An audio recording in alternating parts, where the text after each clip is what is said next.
Okay, so good morning. Thank you so much for your time just to hop on here with me and talk about Calm with 115 and what we are doing in this course, the how and the why. So my name is Kim Ware. I've been teaching at the collegiate level for about 15 years. I am a homeschool mom and I have 4 kids. And I really appreciate being able to work in an online forum and being able to teach people some of the things that I've learned over the years and what I went to school for. I'm sure, as you all can appreciate, it is good to be able to use your education in the field that you selected. So before we get started with Calm 115, do you have any immediate questions about me or about the course that you want to make sure that I answer? Okay, good. All right, so let me just get to it. So Calm 115, this is all you need to know. If you remember nothing else from this class, remember that you can get a 100% in this class. You can get a 100% A+ in all your classes at Bryan because we have this wonderful feature called resubmitting for mastery. So if you're dying to get an A in a course, I would be more than happy to see you get an A in this course, and it's totally possible. I'm going to give you all the tools you need to succeed here.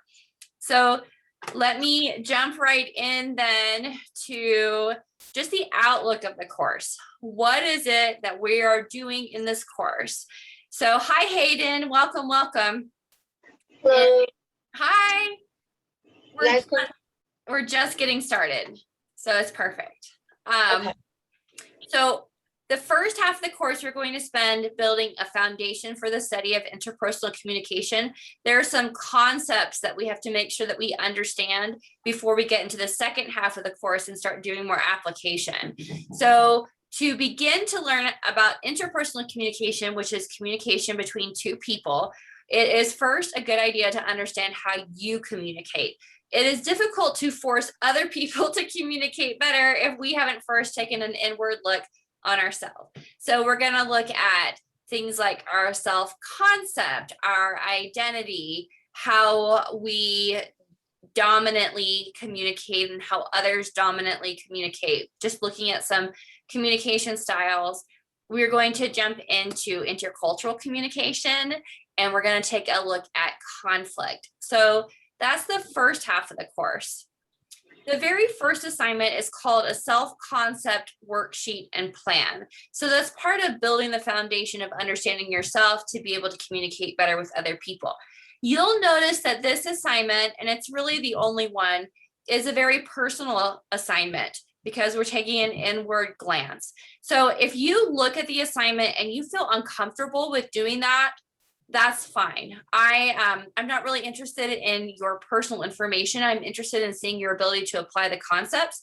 So if you're like, I don't really want to fill this out, and I especially don't want to send this over the internet into Calm 115, that's cool. Just make something up. Make up a person, make up a relationship. You could even, if you do that, you could say, this is not me, just to clear all that out.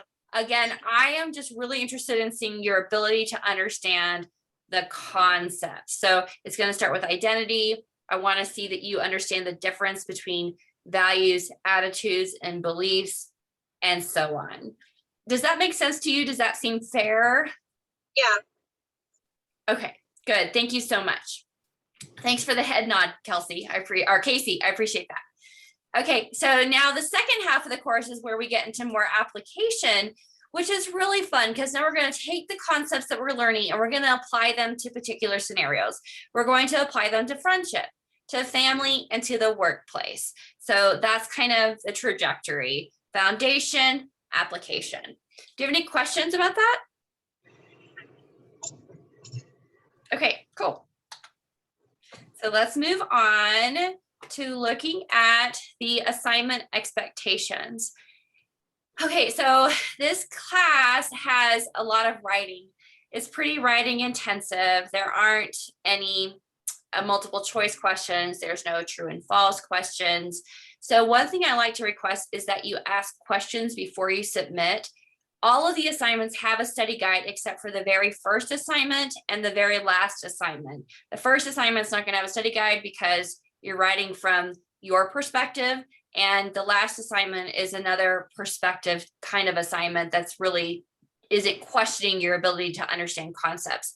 But every other assignment, assignment 2, assignment 3, 4, and 5, all have study guides. So please use those. And then if you are still kind of like, I don't really understand, I don't know exactly what she wants, please ask me the question before you submit.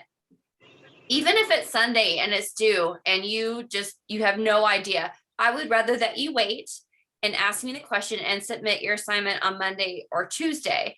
And here's why. If you don't understand something and you just have to make stuff up, then you spend time being frustrated.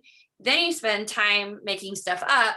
And then I grade your work and I'm like, they don't understand. And so then I spend a lot of time explaining what was not quite right. And then you have to resubmit anyway. So if you just ask me the question before you submit, we can cut out the frustration and the middle chunk and just get straight to how to do it correctly. Is that okay? Yeah. Okay, good. So now just writing the best that you can. This is a writing intensive course. So some of you have had English, some of you have not had English yet. I don't know about you, but it's a long time since I took high school English. So I'm not looking for you to be a rock star at writing. I'm looking to see that you understand the concepts. So a great way to do that is to look at the question. If there are more than one question in the short answer question, you're going to have more than 2 paragraphs. Use the questions as your topic sentence. Define the concept, give an example of the concept. Every single assignment is going to ask you to provide a specific example for every single short answer. So provide an example and then just add a sentence to say why the example links well with the concept. For instance, I could say, what are the assignment expectations for this course? How should you write? So that's 2 questions. So your first paragraph is going to be, the assignment expectations are XYZ. Assignment expectations can be defined as this. For example, in assignment number 1, I am going to do this, which will highlight the use of assignment expectations. Second question, how should you write for this course? I should write for this course the best that I can. The best that I can looks like this. You see that line of thought? If you write that way for every single college course, you're going to be awesome. You're going to rock star it out. You will answer every caveat and you'll get an A. So that's writing. Now let's talk about learn-its. Okay, so learn-its in this class are longer than what you're used to in your specific program of study. I didn't make that choice. Someone way high up above me. So I'm just the messenger telling you that you should plan time for learn-its. Week 1 is the heaviest week that you have to cover 3 chapters. So make time for that. We do have 2 built-in break weeks where you have no assignments due, but you only have learn-its. So I tried to structure the course in a way that you would have some reprieve here and there to catch up or focus on another course if you need to. I highly recommend that you take notes when you do learn-its. This will make them go faster. So there's something really special that happens in your brain when you write things down. So there's like a connection, a pathway that's forged. Any of my health and fitness people should be like, amen, yes, that is true. So there's this kinetic learning that happens. Also, when you have to go fill in the blanks or you have to pick the right choice, you get to look down at your notes and see the answer instead of trying to remember it in your head and taking a few seconds. So take notes with your learn-its. Finally, regarding assignment expectations, let me talk about the late policy. I am extremely flexible when it comes to assignment submission. Learning is the most important thing to me. I want you to learn the material and I want you to enjoy it and I want you to feel successful. So if you had a really crazy week and you just turn something in for the sake of turning it in, you're not really learning. So if you need to be late, just let me know. I can work with you. You may see a 0 and a friendly reminder on a Monday or a Tuesday if it still hasn't been turned in, but it's just a temporary placeholder. And it's one of our department policies where I have to go put a placeholder in there. And it gives you a real look at what your grade is without that assignment. But again, it's only temporary. The one part of the syllabus that I have to stick to fiercely is the idea that all assignments in week 1 through 3 have to be turned in by the end of week 4. Week 3, assignment 3 is due in week 4. So I usually will give 1 extra week to submit assignment 3. But otherwise, after the end of week 4, anything from weeks 1 through 3 cannot be resubmitted for the first time. And the same is true for the second half of the course. And that's really important because, again, if my main goal is to help you learn and to see that learning is taking place, if all the assignments are turned in at the end of the assignment, at the end of the 8 weeks, you're not really learning anything. You're just cramming to get it all in so you can pass this course. So that is why the assignment expectations are as they are. Any questions, comments? I'm sensing a no. Yes. Okay. No. All right. Let's move on. I've talked a whole lot about what I expect from you. So what should you expect from me? You should expect me to respond to you. Have you ever had an instructor who hasn't gotten back to you for days? That's good. I'm glad to see that. At Brian, it's a really big deal. I know that I have had that, or like you call someone, you have something important like a bill to pay and no one calls you back. And that is just so frustrating. So I understand that. You can count on me to respond to you within 24 hours of your question. A great way to get in touch with me, and I'll post it later, is text messaging is probably the fastest way to get in touch with me. Otherwise, you can send me a Canvas inbox message, or you can respond to me through the Bryan University email address. And that's available throughout the course in different places. And you'll also see it in the last slide here. Also, I don't hold regular office hours because I can generally just hop on whenever you need me to.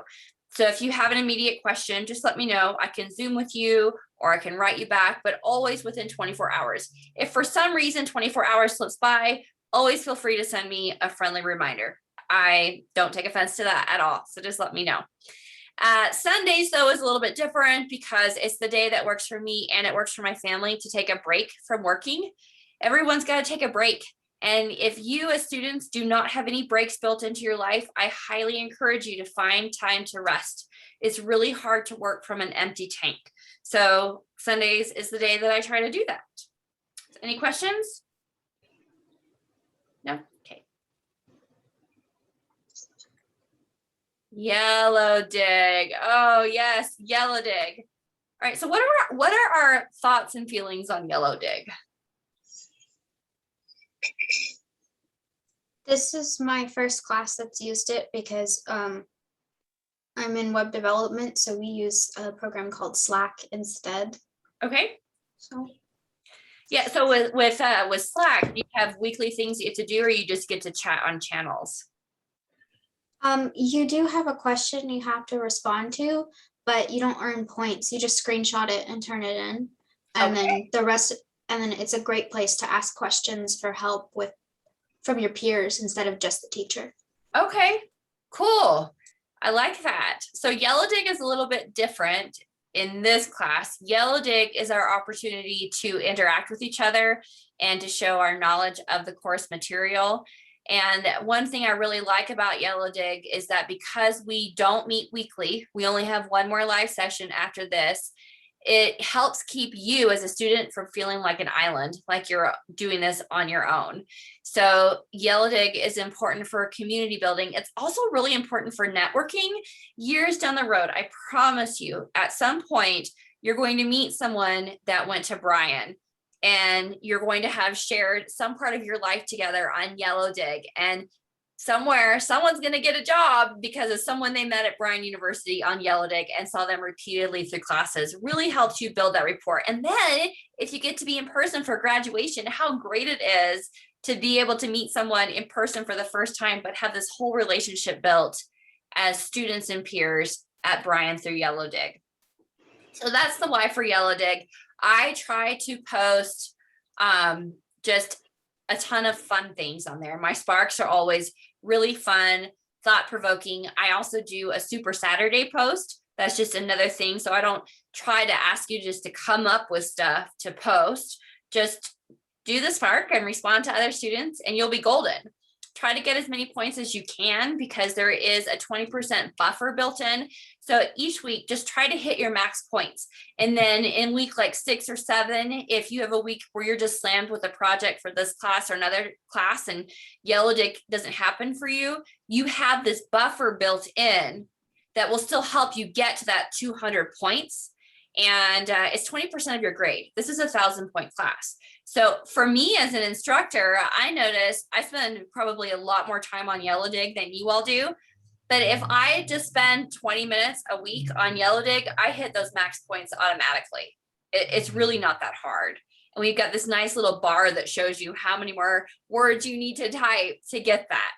So the grading is also auto-graded. So you will see it fluctuate a little bit just depending on where we are in the course grading system, but you really don't worry about that as long as you're maxing out your points. Does that make sense? Yeah. Okay, good. All right, so, I thought I had a last screen on here. Oh, there we are. There it is. So if you have any questions, this is the time to ask. On my slide here, I have my text message, my Canvas, or you can send an email to Bryan University. And that is really the course in a nutshell. We've had a lot of positive feedback on this course. People really seem to like it and find links that help them in their professional life, but also in their personal life, so it's kind of a win-win. So that's all I got. Any other questions?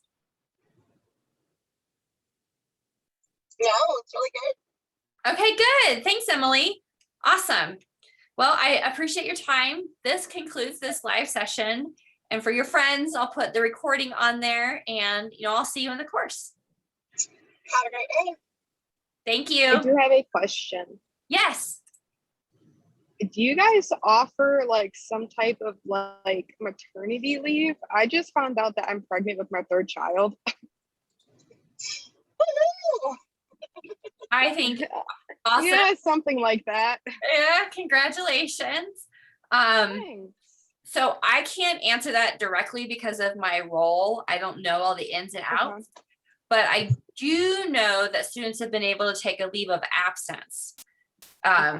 So I don't think it's quote maternity leave, but Well, I didn't really know like how to put Sure. it without just putting that out there. sure, yeah. But so that would be a great question to ask your success coach or the director of your program, which you're in paralegal, right?